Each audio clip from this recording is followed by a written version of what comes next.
Well, you're sideways. There we go. And rotate device back. And my orientation is locked the wrong way. This is going to be very interesting. I can turn mine. Is Okay. that easier? Mine's easy, Okay, that'll work. I think. And I'm also wondering there. There we go. Here I am. There you are. Oh, you want me to turn it still? Yeah. There you go. Can you hear me okay? I can hear you just fine. Okay. Shalom. Hey, shalom there. So I'm using this mic, but I don't know that you can hear me on the mic. Yeah, I can hear you fine. And I have a mic if you need me to mic up, but I think normally my mic's strong enough, works well enough. No, I can Um, hear you just fine. I think that'll work. okay, so I'm looking to see. There it says there's 3 people in here. There we are. Now people are starting to say hello. Hello, Christy. Shalom.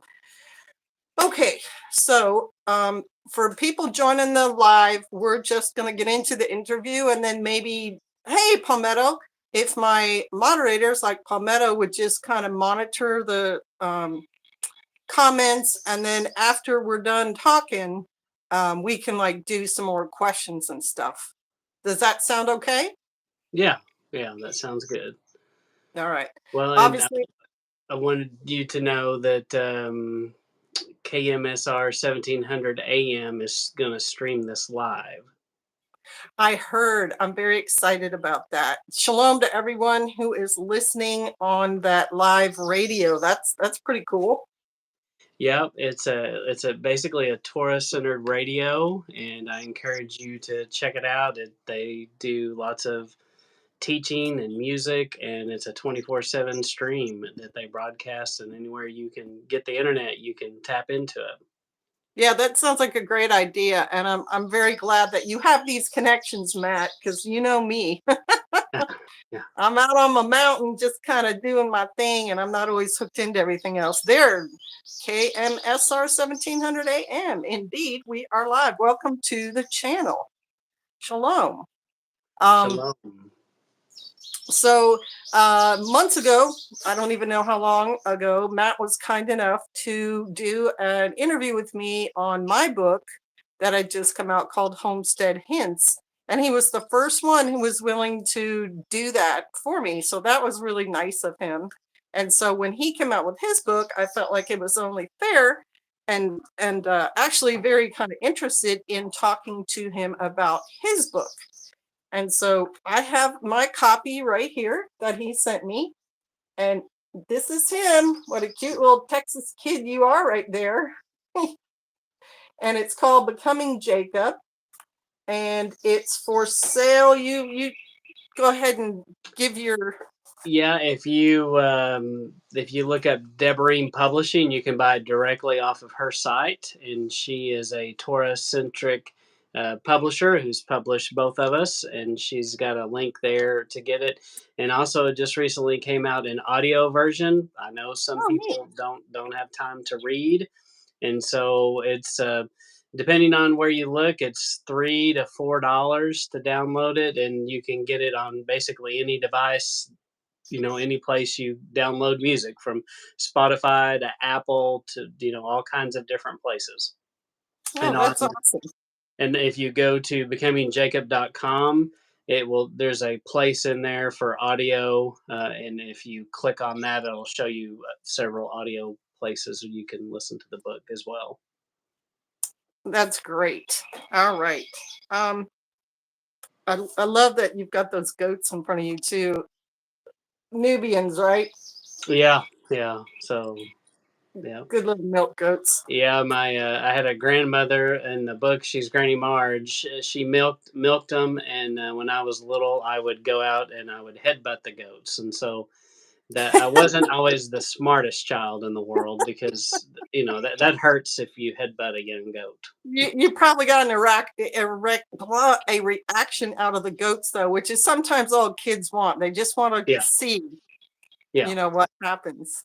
yeah. So, all right.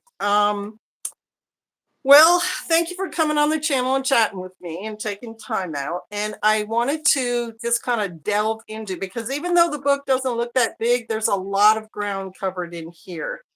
So what would you say was the main purpose or theme of your book?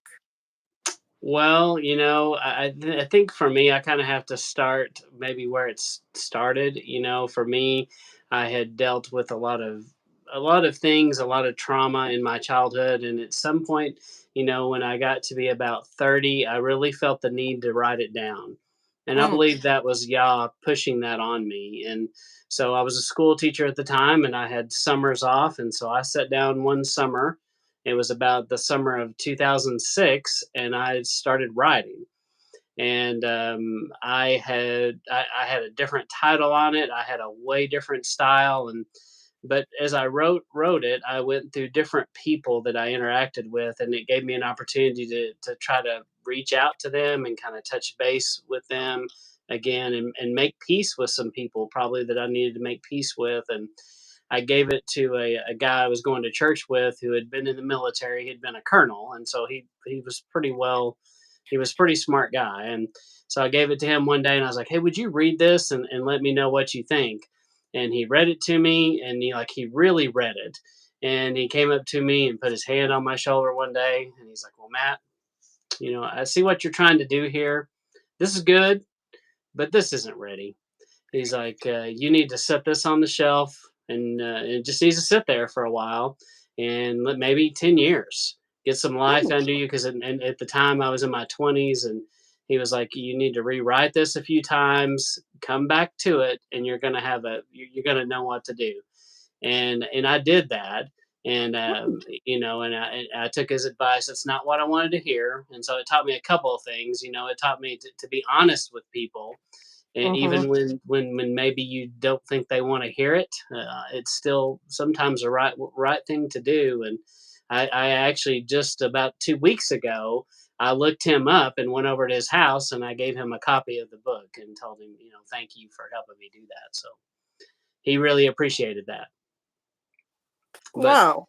so that, I think, as far as motivation, that's kind of where it started. It was, I think, a desire for me to preserve a legacy to pass down to my own children. I have 3 children, and I felt like they needed to know these things, and it was healing for me. I think that y'all made me do it for me, and hopefully me writing it down will help you. Well, sure. And that's kind of what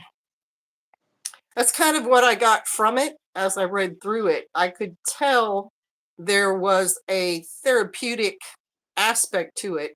And for people who've had a rough childhood, often that's what re- recalling it when you're an adult and examining it does to help you sort of accept it and then keep going in your adult life.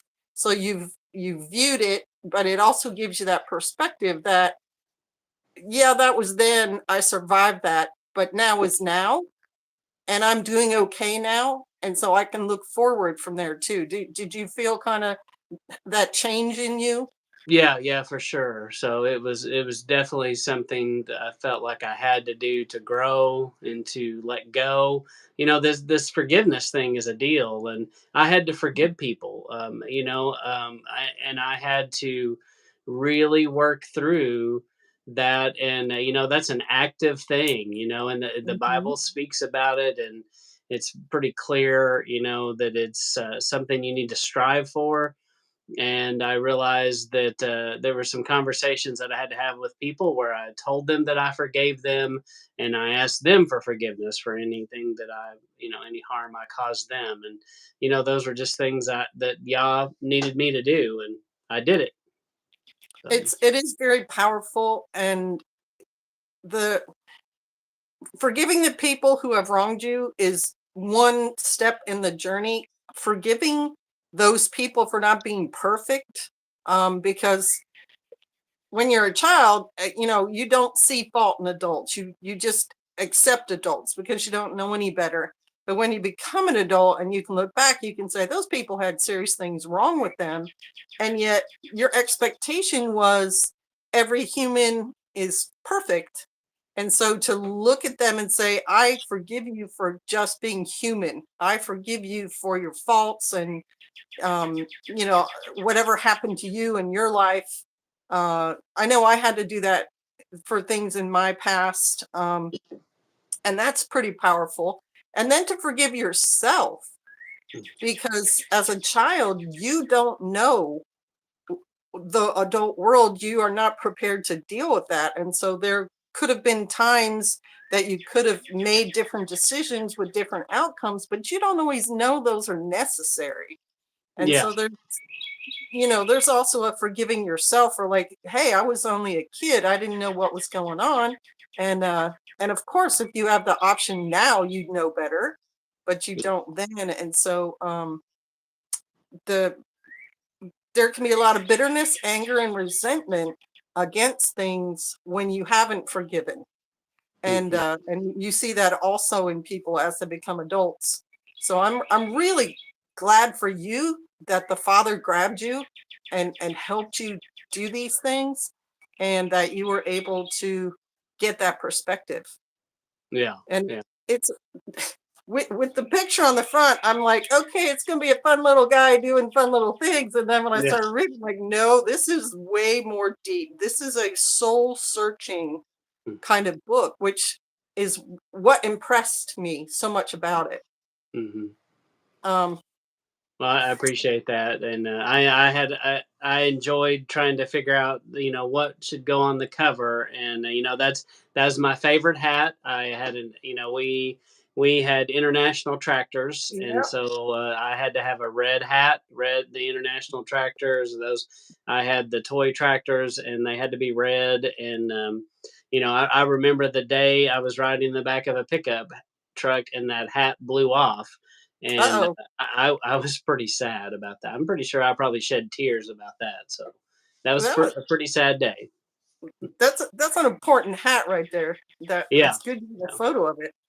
Um, okay, so then my next point I wanted to discuss with you was, do you want to tell me or tell the people listening about your family? Um, just the family line, because you said, you know, you're leaving a legacy. Because it confused me, even though Yeah.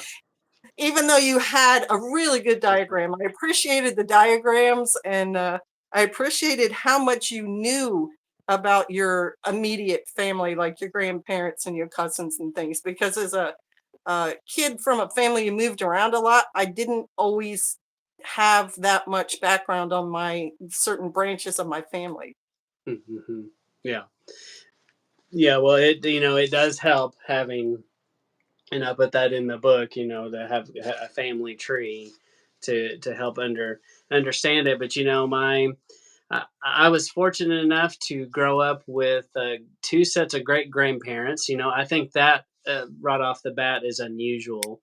Mm-hmm. Most people don't have two living great grandparents, and also two living great grandparents that were in the same relationship with each other for 50 years Right. plus. And that made it unusual. And but so my mother, that was my great grandparents, and then my grandparents, on the maternal side, they, and the paternal side, I kind of wrote everything through the lens of who's Jacob and who's Esau. And I Mm-hmm. started with the scripture of Jacob I loved, Esau I hated, and I really studied that out, and I tried to wrestle with what does that mean. Right. And so I came to the conclusion that the people in my life were either Jacob or Esau. And Mm-hmm. so as I wrote about them, I kind of put them in a category of Jacob or Esau. Unfortunately for me, Jacob being the people who follow Yah's way, and Esau being those who do what they want. They don't care. They just do whatever. Right. And so my great grandparents were like, both like Jacob, and then my grandparents, um, on the both kind of were more like Esau. And so Okay. they kind of did what they wanted. So if that makes sense, I had great grandparents that were like Jacob, and then the generation underneath them were more like Esau. And my mother, was more like, unfortunately, my mother and my real father were more like Esau, and, and I saw mostly Esau examples, but I had plenty of godly Jacobs in my life to point me in the right direction. I think it's really wonderful that you were able to discern which seemed to be the direction to go in. And I know you have very um, detailed stories about the different changes that your life went through. And sometimes you were in a house that was more Esau, and then other times you were with friends and family that were more Jacob. And so you were able to see and then discern, because plenty of people with the same situation in their family will just go with whoever they're with. And sometimes they don't get to swing back to Jacob. Yeah. So I think it's really neat that you were able to make those decisions. Um, and I almost feel like your great grandparents having the truth and the right way did filter down to you. Do you feel that way? Absolutely, and they were what you'd call regular Christian folk, and they were but they both were, from the seed of every time the doors were open, they were there, Mm-hmm. but their faith was real to them. It wasn't something that was fake. It was a real thing. They read and they studied their Bible, and my great grandmother, Hank, she would in particular, spend the afternoons with me during a siesta when it was too hot to do work, and they'd kind of make us take a nap. And they were kind of older, they were already in their Right. 70s, and so during that nap time, she'd read scripture to me, and I remember her going through the whole thing. She didn't just do the New Testament. We read the Torah. We read all of the stories that you're supposed to know, and she made sure. And something that she did for me is writing the book. I learned this, that when the first divorce happened, when I was a small child, like in kindergarten, she told me, she said, "Matt, you need to pray to God that He will send you a godly father." And I had thought all along that that was just something I did. I didn't realize that she had planted that seed. And because Mm, she planted that seed, and because she prayed also that I would find a father, I did. And not only did he send me one father, but he sent me three, basically hallelujah. three men in a row that showed me how to be a godly man, and each had a different role and a different timing in my life, and showed me different things. And I'm very blessed that she did that. And a part of my message, I think, is to parents and grandparents to realize you have tremendous influence over your children, your grandchildren, and you need to wield it. Because if you don't, the world is going to do it, and the world is already doing it. And you've got to build those relationships, and you don't give up on them, and you do whatever it takes, because this is life and death. And if you don't, and if people don't understand that this is a life and death situation for their children and grandchildren, they're they're missing it. They don't understand. And I hope and I pray that they'll wake up to, getting involved in their child's life, and doing whatever it takes to build faith in them. So, Hallelujah. I 100% agree with what you just said. And it speaks to me too as a grandma. We've got six, seven grandchildren now, and the oldest is somewhere around nine. Youngest was, 9 months old right now. And when I think about my own grandparents, they were Catholic, and the other side of the family was Baptist or something like that. And it was very odd for me to be in the Catholicism and have the other side saying, "Well, that's nonsense. Like, you don't pray to Mary.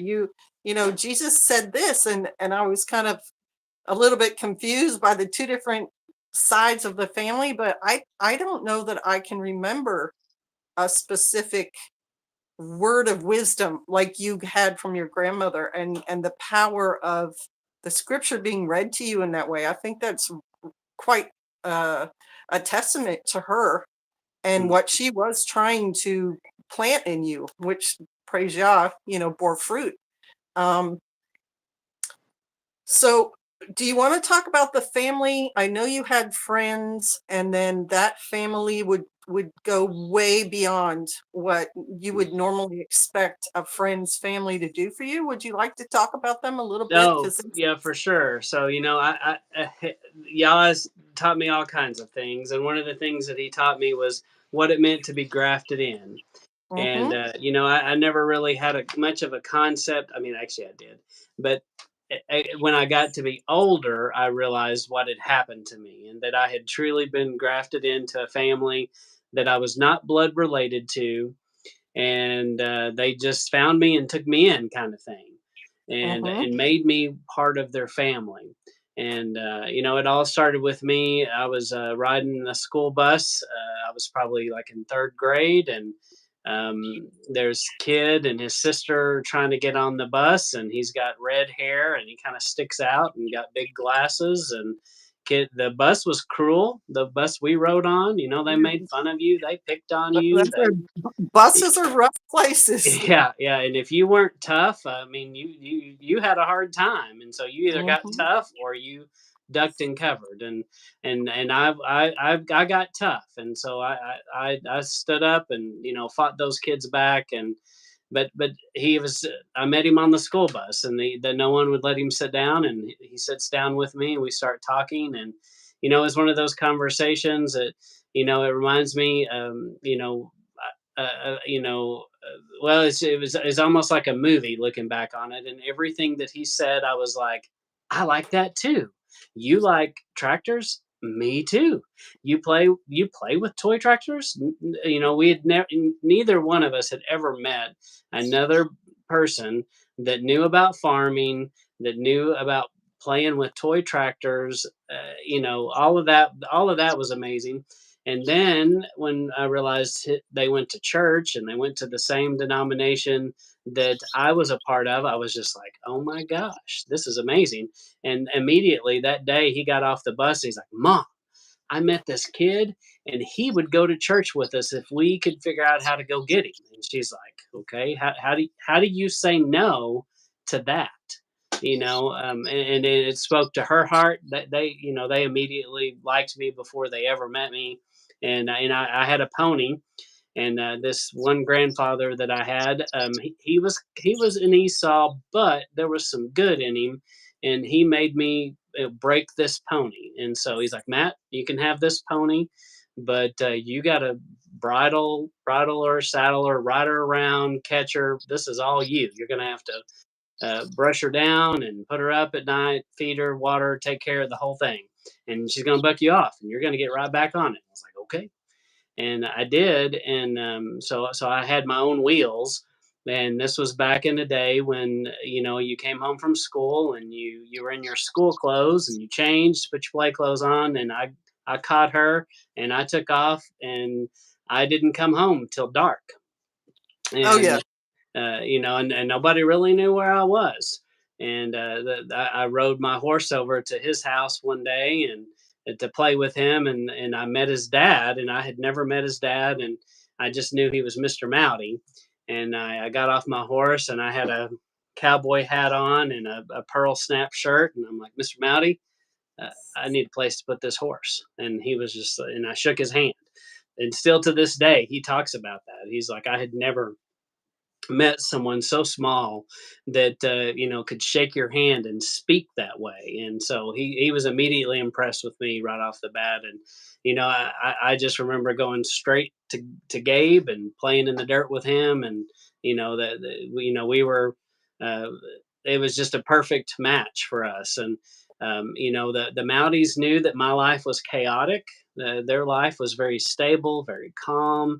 And they took me to church. They would drive 45 minutes one way out of their Wow. way to get me to church. And we went Sunday and Wednesday, and every time the doors were open. And they made sure that I went with them. And they caught the drift of my family life. And pretty soon they realized that when I would call on Friday night and say, "Hey, what are you doing, Gabe?" That really meant, "Hey, I need to come over." And and so they would that became a ritual. And every Friday night, I would come over and we watched all the TV shows that came on Friday night together, and we would stay up late and giggle and talk and do all the things that you do.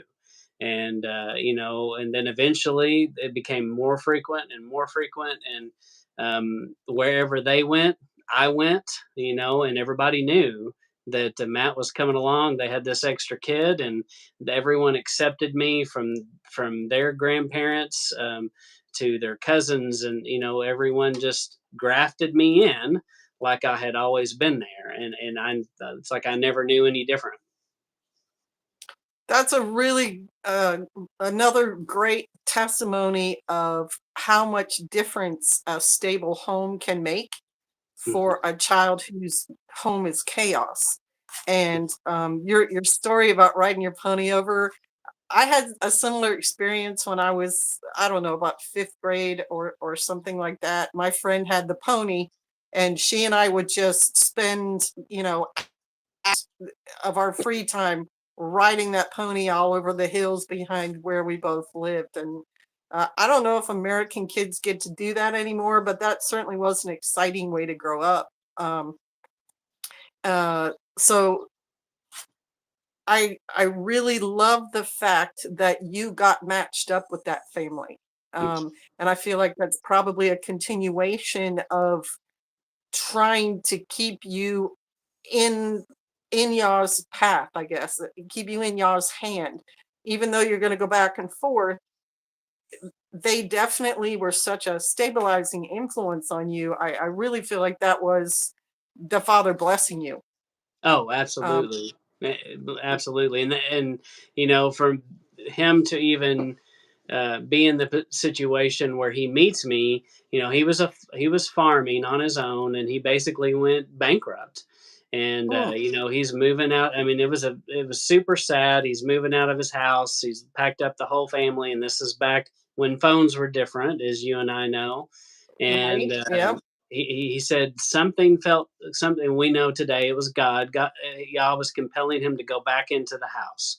Everybody's loaded up, the car's running. They're headed out of the farm, and his spirit is crushed. And he's fixing to go work at a hardware store, to put food on the table. And so something kept telling him to go back into the house. You forgot something. And so he walks into the house, and the phone is ringing off the hook, and just ringing, ringing, ringing. And he picks up the phone, and he's like, "Is this Alan?" He's like, "Yes, yes, this is. Oh, this is Mr. Stumbo, and I've got a job for you." And and right at that moment, he just, it just hit him, and he got quiet, and he's just like, "Okay, I'm listening." And it was the president of a children's home who had found out about Alvin and found out he needed a job, and he's like, I need a farm manager who could work at this children's home and teach children how to work on the farm. And that phone call is what put him in my life. And Wow. had that not happened, I don't know if I would have ever met him. And it's just little things like that when you sit back and you look, and you can see how Yah was weaving and putting the pieces of this together. And at the time, none of us knew what was Right. happening. So Yeah. I love that. So my next point, I guess. I've got my little notes that I wrote all this stuff down. Would you mind kind of going through your church history too? Because you went from congregation to congregation to congregation, and then finally here you are, Torah observant, that much longer. Did you want to say anything about, the different church bodies that you had gone to see? Sure.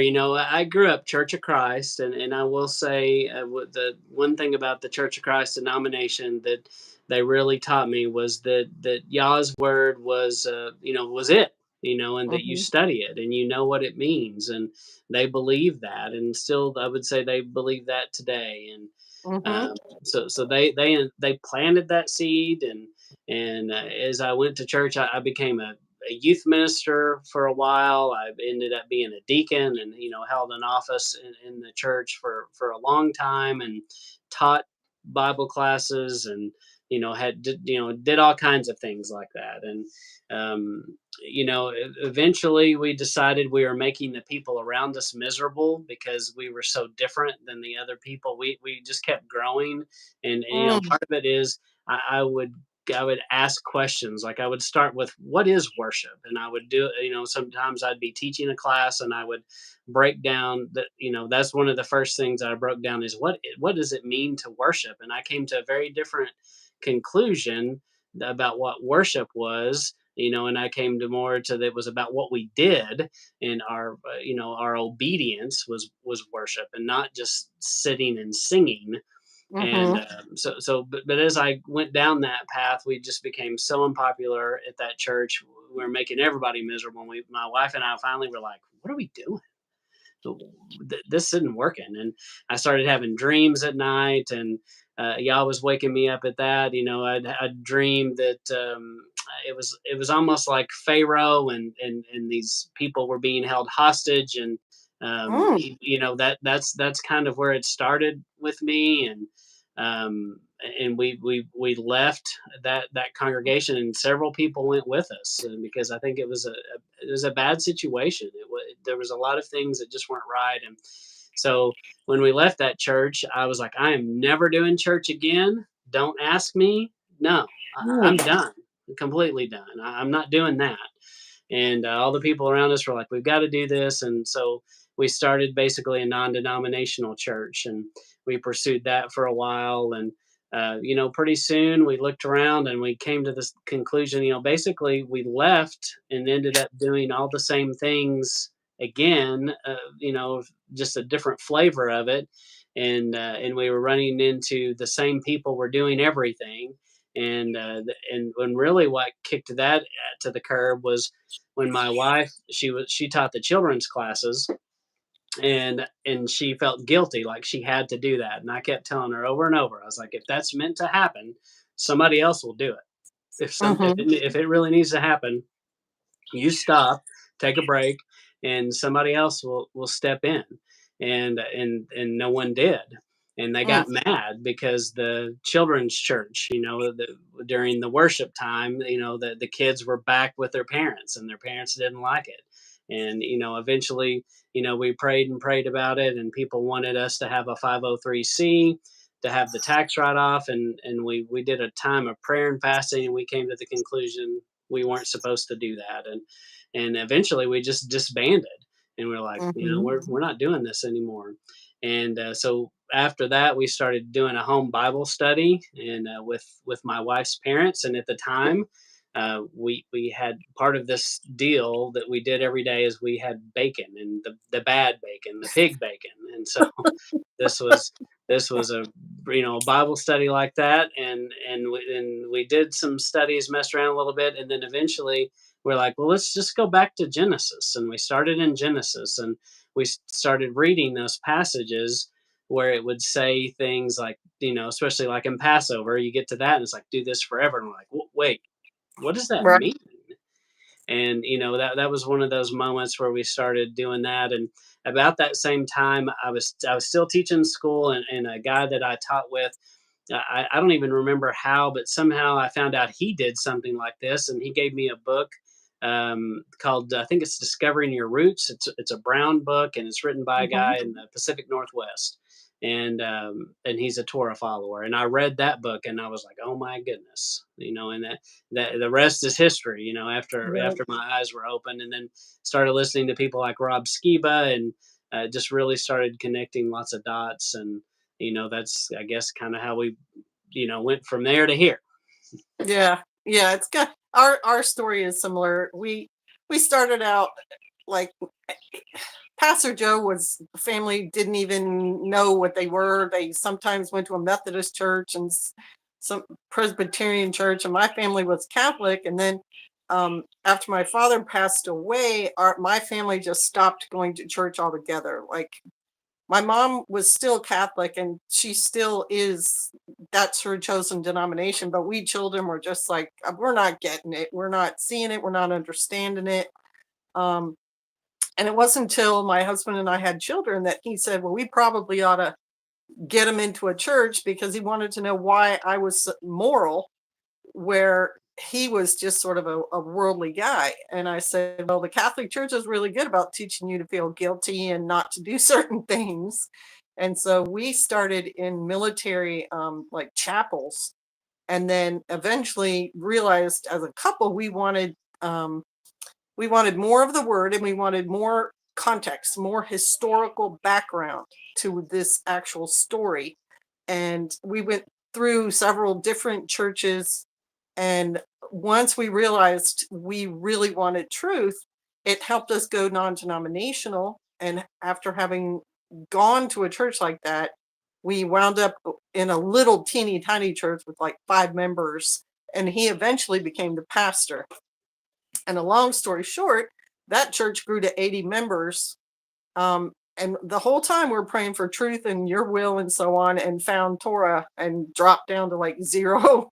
Mm. Just nobody was getting it except us. And then slowly, slowly coming to where we are now. So it's kind of a similar situation where you're just not feeling it when you're asking those questions, like, why are we still doing Christmas? Why do we do that at all? And what are the roles of the people within the church, and why aren't we doing them? And why do we have these parties? And why are we selling things in our parking lot, and just all kinds of stuff? So I think they're within the country and probably the world, but from what I know with my own eyes, within the country, the the regular churches not meeting the needs of their congregations is where that search for truth starts. And questioning the different denominational, well, we always do that no matter what. We always have the Easter egg roll or whatever. And it seems like a lot of us had those eyes opened and started taking that path. So it's very interesting to me, to see the parallels there. Yeah, for sure. um, And once you see it, you can't unsee it. Right. You can't go back. I 100% Yeah. agree. Okay, so my fifth point is a little bit sensitive. That's why you and I had a conversation before this. But I think it's probably pretty important for people to hear, especially with the fact that the Me Too movement got super huge, but Mm. there's never been an honest look in America at abuse that happens with males. Mhm, mhm. We hear a lot on the news and everything else, and now with people who are transitioning and all that other stuff, but very seldom do we get to hear, about abuse, and especially of male children. And that would be you. And I think it's very brave of you to write about it in your book, and also to agree to talk about it with me on this show. So, for anyone in the audience, this is not going to be probably the next 10 or 15 minutes, having children around, possibly. Just letting you guys know that. And then I was hoping that you would share with us about this experience with your cousin and so on, and how it affected you, I guess. Yeah, yeah. Well, you know, in the book, I write about that, and I think I have to take a step back and explain something about that side of my family. The so my and this is where you need a flow chart, but my real dad, Steve Cook, and he passed away a few years ago, and that's a whole nother story by itself. But um, his dad was a 33rd degree Mason, Mm, and so as I started to learn more about what that means today, that this some of this kind of makes more sense. But and since then I've renounced Freemasonry, and hmm if you and those of you that if you've never looked into that, you should look into that and run away from those things. And I think it's something you got to actively denounce and plead the blood of Yeshua on your bloodline. And cleanse it from the curses that they put on those lines. But he was that grandfather was part of that, and he was the kind of guy that, unlike my other grandfathers, my great grandfathers that loved me so much, when I would run up to greet him, he would shake me off his leg, and Oh, he didn't want any part of me. And oh, so his child, he had my dad, and then there was a brother, and the brother had these cousins, and I spent a lot of time with those cousins, and they had built, and this is out in Odessa, Texas, and Midland, Odessa area, and they'd built these underground tunnels, and they spent a lot of time in these tunnels, and nobody really knew what they did in there. I was just like in kindergarten, I didn't know, and I don't want to go into like all the gory details, but in these dark secret tunnels, this one particular boy did, I did suffer, to his abuse, mm, and looking back on it, um, I feel like he was acting out, unfortunately, what had happened to him, most likely. mhm, mhm, And so, I don't know who did that to him, but and thankfully, it didn't last very long because Yah rescued me out of it. And mhm, and if it did last long, it's one of those things that my brain is locked off. And I think it was partly for my protection, so I wouldn't lament over it and worry, spend a lot of time on it. But I just knew, I know I have pieces of that memory enough to know that weird things happened, and I mm, didn't understand, what it was because I was in kindergarten, and it right. wasn't till later in life that I was like, "Oh, that's what happened." And so, and it is something that, all of these things that happen to people, whether it's any kind of abuse or childhood trauma, it's something you have to decide to work on. You have to Mhm, decide to face it. You can't be afraid of it. You've got to work on it, because if you don't, you will, not everyone does, but you will tend to make the same mistakes that your parents make, even if it's like your parents' divorce. If you mm, don't work on that, you commit these generational curses. And so I think in the Bible, when people talk about generational curses, so much of it is, it's human sin that's come upon us, and if we don't actively work to try to get better and to learn from it, we end up doing the same exact thing over, and we pass it on to the next generation. And so we have to stop those things, and choose to work on them. So, and I I would agree. encourage anybody out there to take it on head on. Don't be afraid of it, but also don't dwell in it. It doesn't define me. It's a blip, a little tiny blip that happened to me, and it doesn't define every moment of my life. It doesn't define how I view the world. And you just have to push on through, because if you don't, you're just miserable. I agree with you, and thank you for sharing that. And I think you were 100% right in saying that you have to denounce it. You have to spiritually cut yourself off from it, like you're Mhm. saying, to face it and yet realize it's just a little blip, and not let it define you and not let it overwhelm you. And I appreciate that you said that.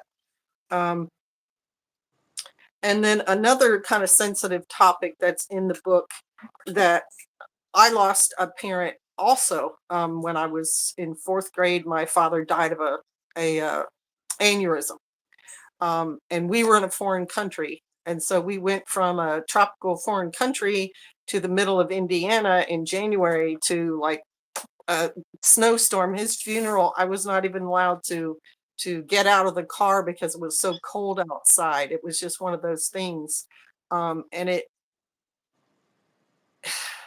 it's not the same, but I wanted to let you talk about that part of your life too, because it had a big effect on you. It changed the path of your life in a way that you were not expecting, I think. Yeah, yeah, for sure. Growing up, my mother was a single mom. I was a latchkey kid. I am Generation X. Mhm. Me and too. and so I let myself in every day, and I kind of fend for myself. My mom was working till late, and so but and my mom had a difficult life, but part of that is choices she made. Yeah. And she kind of put her in these situations, and she she had been rescued, and she messed up. She after she basically ended up being married three different times. And after the first marriage, my great grandparents Hank and Carl, the Chaffins, they took us in and bought her a car, and we lived with them, and life was great. I was like loving it. I got to spend time Mhm. with my great grandfather. I was his shadow. If he went to town, I went to town. If he picked up a shovel, I picked up a shovel. And I was like 7, and people would look at me and they'd be like, "That's crazy." It's Mm. 100 degrees outside and you're going out. I mean, I wanted to be in his presence, because, and that was a Yah thing.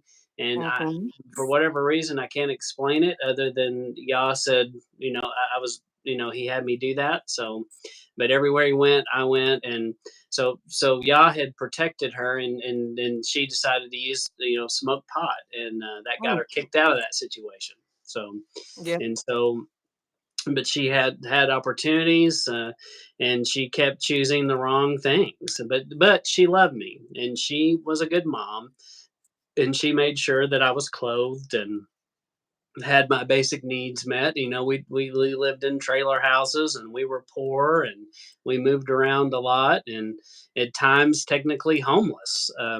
But Mhm. she always took care of me. And then as she got older, I think part of what happened to her is her third husband told her, that this was her rendition of it, that she was had gained too much weight. She was in Indiana, and in the winter, in Indiana, winter's cold and Mhm. dark, and you're inside a lot, and you eat more than probably normal. And she probably did put on some weight, and he told her she was too heavy, and she became anorexic or bulimic. I'm not sure which one it was. Mm. And so this my mother was probably like 5'2", and when she died, she was 88 pounds, and she was Oh my goodness. and that was she'd basically starved herself. And I think that Mhm. that definitely threw off her chemical imbalance in her brain. And the book goes into more detail, but we ended up living in Indiana. And while we were in Indiana, I was playing football. It was like Friday Night Lights kind of thing, and I'm headed out the door to go to this football game. And she stopped me and she said, "Matt, I'm afraid to be by myself." And I'm young and dumb. I don't really get what all that means. And but later, I went to the football game and I came back and I'm like, wait a minute, I think that she's worried about killing herself. Mm. And so that next day, I called up I think both of my maternal grandmother and my great grandmother, and I think I called them both, and I was like, I don't know how this happens, but you got to get us a plane ticket. We're coming back to Texas. And Mhm. in that moment in my life, I kind of had this role reversal where I'm like 16, 17 years old. No, I was 15, and I was becoming the parent in that Mhm. relationship. And I was making those decisions. And the stepdad was even like, "Okay, I think that's a good idea." And because he didn't know what was wrong with her, he couldn't figure it out, but he knew something was wrong. And so my grandmother, Granny Marge, which was my mother's mother, she bought us a plane ticket, and we flew back to live with her. And pretty quickly when we got back, my mother knew that she didn't feel comfortable taking care of me, so she signed over custody to me to the Mowdy family, which was the family I was talking about earlier. And she went over with them one night, had all the paperwork drawn up, and she was just like, do you accept? Basically, it was like almost like a marriage proposal in a way, when you. And it's like, do you accept Matt? And like, yes, yes, we do. And we signed the paper, and I became part of them. And she's like, maybe I can get better and get on my feet again, and you can come back and live with me. I was like, sure. and and so it wasn't long after that that but I had told my grandmother. I was like, I'm afraid she's going to hurt herself, and so I think they took her to a doctor, and and they had her on medicines and things, and Alvin, which was my, so Sorry. God said, no, no problem. Y'all sent three men in my life, and the first one was Carl Chafin. The second one was Alvin Mowdy, and the third one is Alan Craig. And but but but Yah had um, anyway. So Alvin wanted us all to go out to eat, and so we came over to pick up my mom after church, and he went to talk to her mother, my grandmother. And I could see when he went to the door, his face changed, and when Yes. something, you just like a spiritual presence almost just falls over you, and Yes. I knew what had happened. Hmm. And she basically hung herself with a jump rope in the house, and that's very unusual for a female to hang herself Yeah. with a jump rope like that. I think that Yes. was unusual. And so, but part of it was, she fought, this life, and instead of looking to Yah and believing in Him, she chased the wrong things, and she let it own her mind. And I can remember having conversations with her about, that those things that she had in her mind weren't true. But Hmm. I was young, and she it was a sad deal, and it definitely changed me and forced me to grow up quickly. And so, just like I believe somebody in the comments said that it does make you grow up real fast, and yeah, it does. And so I had to instantly become a man, and was in essence on my Hmm. own at that point. My real dad had nothing to do with me. And um, he tried to get me to live with him, but it wasn't going to work out. So I was basically there by myself, but I wasn't. On paper, it might have looked bad, but in reality, the Mounties were there all along, and they were like, it was like I never, didn't have a place to belong. I was always there, and I firmly believe that every child God gives everyone opportunities, and he and he Hmm. and if you say yes to those opportunities, he gives you more. And if you start saying no, eventually he does what it talks about. I think eventually he can just turn you over and go, I guess you come to me when you tired of dragging on the bottom. And Right. yeah, and so it's much easier if you accept his terms, and not resist him. Yes.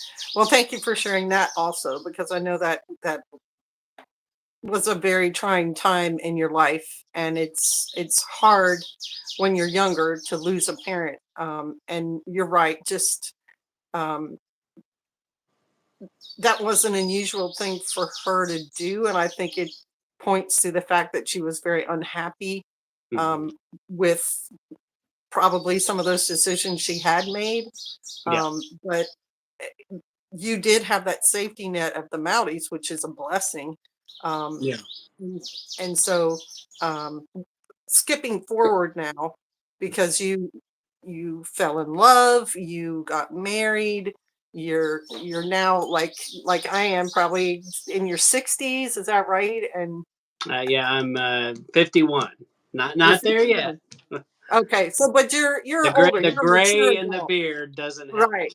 Yeah, you're a mature adult. You've had Yeah, those years when you're in your 30s and your 40s, and you have all that energy and everything, and now you're kind of seeing the second half. I like to think it I'm in my 60s. I've got 60 more years to go according to the Bible. hmm, So I'm halfway there. Um, but I got the impression from the book that you are satisfied with your life now, that you feel like you're happy, you're successful, that following the path of uh, Jacob and Yahweh and the Bible is has brought you to a life of contentment and peace. Would you agree with that? Oh, absolutely. I have everything I could. I am, in as far as I'm concerned, I'm a billionaire, and Hmm. for all practical purposes, and I have to tell one more thing that happened to me. So, when I first got out of college, I was working I was in management for a rent car company. I've done all kinds of different things in my life, but Hmm. when I was working at that rent car company, there was a man, and I had gone to his house to pick him up because that's what we did. And this guy lived on this fancy golf course in Fort Worth. It's Ridgely Country Club, and it's really nice. And especially back in the day, you had a lot of money to live there. And so I picked him up, and as I was helping him with his car, he looked behind me, and my youngest son, there was a picture, his baby picture was behind me, and he was like, "Matt, is that your kid there?" And this guy's probably like 60, and I'm Mm, 21. And mm, I was like, "Yes, yes, that's my kid." And he's like, "I gotta tell you something, Matt." And I was like, "Okay, what is this going to be?" And he's like, "I was the CEO of an oil and gas company, and you can tell from my house, I did quite well, and I've got all the money I could ever want. I could go and do anything I want to do, and but I would trade every penny right now if I had a family that loved me, mm, because I spent all my time away from home, and I was busy making money, and I was busy building my own kingdom. I was busy building this empire for someone else, and now all of my children hate me." And mm, he said, "Matt, I'm going to tell you right now. I can tell by looking at you. You work here too much. You spend too many hours away from your baby, and you need to be a part of that kid's life." And he said, "You do whatever it takes to be at home more."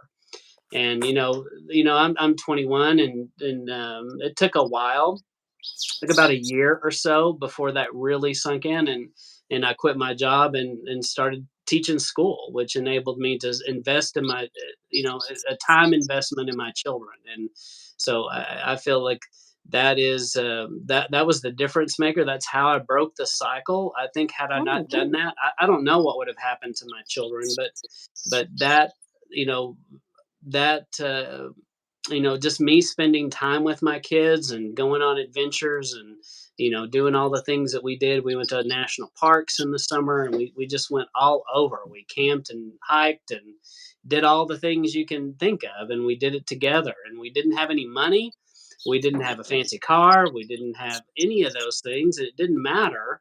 We had each other. And now today, because I invested in them, those kids like me and like my mhm, wife, and they want to be around us, and they want to raise their children around us. And I mean, it's just it is worth more than any money anybody could ever give me. And that there's that you just it's just amazing. And once you experience that, it's the best thing ever. And the other thing that I prayed for growing up was that Yah would enable me to live in the country and not be in the city.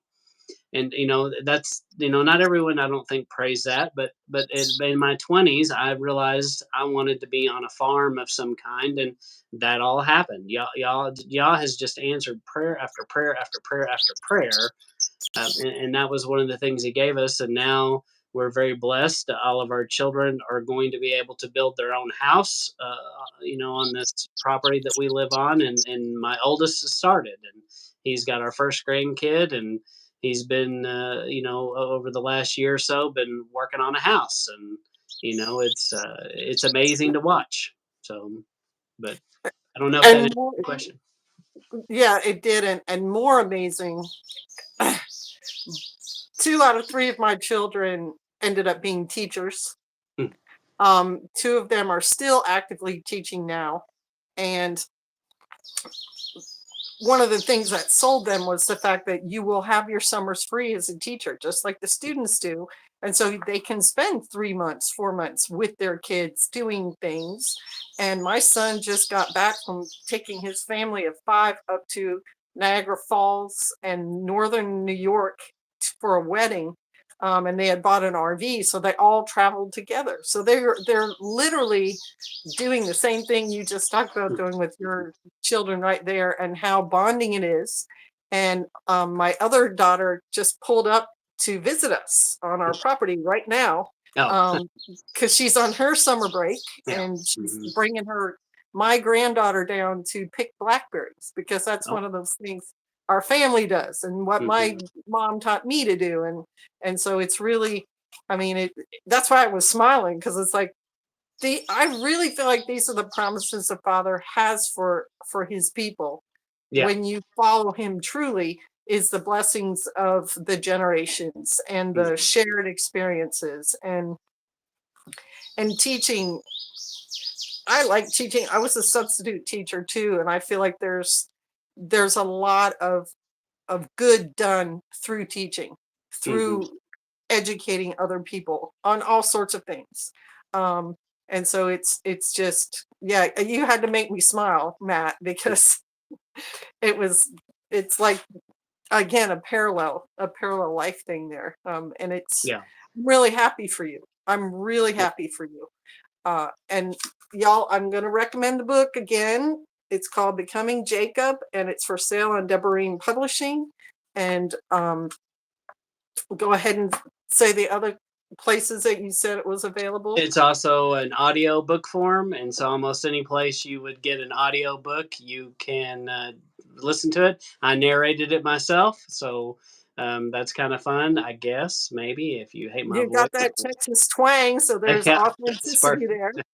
Yeah, so that's available, and it's cheap. It's I think depending on where you get it, it's typically $3 to $5 for that. So it's and it's about an hour and 21 minutes is all it would take to, and it'd be a great Father's Day gift. I think that's part of the message. It is a great Father's Day message.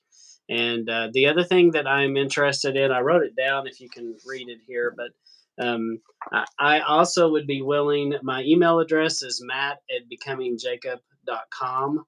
It's just matt@becomingjacob.com. And if you are interested in helping me, I would send you a copy of the book. And so I'm looking for the first 20 people that want to send me an email at just matt@becomingjacob.com, and I will drop you one of these books in the mail. And I just would ask if it means something to you, that you would just do something on your social media. It's as simple as take a picture of it and say, "I read this book; it was great." And and if you hate it, you don't have to do anything. Just don't, but if you're interested in that and want a free book, just send me an email, and I'd be happy to send that your way. And I would appreciate any kind of reviews or anything like that. As you know, reviews always help you when you have a book, and just people sharing it in any way they can. So Yeah, it is that's a good point, that it would make a good Father's Day gift, because it is about becoming a father and fatherhood and how important it is, especially in our society today, when we're seeing, uh, in commercials and shows and movies, where the father figure is now like a buffoon, yeah. and he doesn't know anything, and his Mhm. children are smarter than he is, and his wife is smarter than he is, where we all know that biblically the father is the head of the house, and he is the um in the lineup, it's Yahweh, Jesus the father, the head of the house, the father, and then the wife and the children. And so he's got a really important place in a family unit as a protector and a provider and an educator about the faith to his family. And so it's a very salient point that you're making, that it would be a good Father's Day gift for people. And my personal opinion, it's an excellent testimony, because there's lots of people who grow up with difficult childhoods, Mhm. with Yeah. divorce or single parentage. My mom was a widow, and so she had the decision. We first moved back in with my father's uh, mother and father in Indiana. My mother was originally from New York, so she was actually pretty sophisticated. And to move into a small town in Indiana was a complete culture change for her. and she quickly realized that it wasn't where she was comfortable and moved us back onto the East Coast. So um, there's all kinds of backgrounds of people who come to the faith that aren't just, a perfect picture of a married household where everything's great and fine and everyone loves each other. And I feel like it's important in our walk when you're trying to share the truth for people to understand it. The truth can be for anyone. It can be for any background. It can be for any family situation. And that when you hear a testimony like your book is, it reaches certain people who didn't think that the Father cared about them, Mhm. or didn't want them to come to him, where the exact opposite is true. Mhm. So I think it's a really good book, and I think it's an important book, and I'm really glad that you sent me that copy. Well, And well, well. Thank you. It was a. I really appreciate you having me on and talking to your audience, and that you just took the time to do that. And thank you. yeah, no problem. You can see I'm over here with the sun shining in my face. The only place we get really good service is outside, Hmm. and now the mosquitoes are coming to attack me. But Yeah. and thank you again to KMSR 1700 Radio. Matt highly recommends people looking them up. It's a 24/7 Torah channel. And what platform are they on? They are just on the internet. So Jackie Smith is the brain behind it, and he's super smart. And he figured out how to do this. I don't know. So he he can take and so so he's got a website, and if you go to his website, he's got several different teachers on there, Mm, and Sabbath Lounge is on there, mm, and so he's got all kinds of teachers, as well as he's got artists, and so they vet all the artists, and there's artists from all over the world, and they sing in different languages sometimes, but wow. it's all Torah centered, and so they kind of check them out before they put them on, and so it's. I think there's room for in his channel in his network. If you're interested, I think you could contact him if you know somebody that they should consider being on their show. I think he's really on to something with this radio, and it actually transmits a few miles from where he is locally, but it's not very strong. But the real strength is it's just if you just Google KMSR 1700 AM, you'll find it. So, Okay, yeah, that I was thinking that. Just enter that into the address bar or whatever on your computer, and you should be yeah, able to find. Okay, yeah, well, I guess we'll sign off then. I really okay. appreciate the time, and yeah, Well, you and guys check out the book. yeah, thank you for your time, and enjoy picking those blackberries. Yes, sir. Bless All y'all. right. Shalom. Bye. Thank you all for being here. We'll see you later.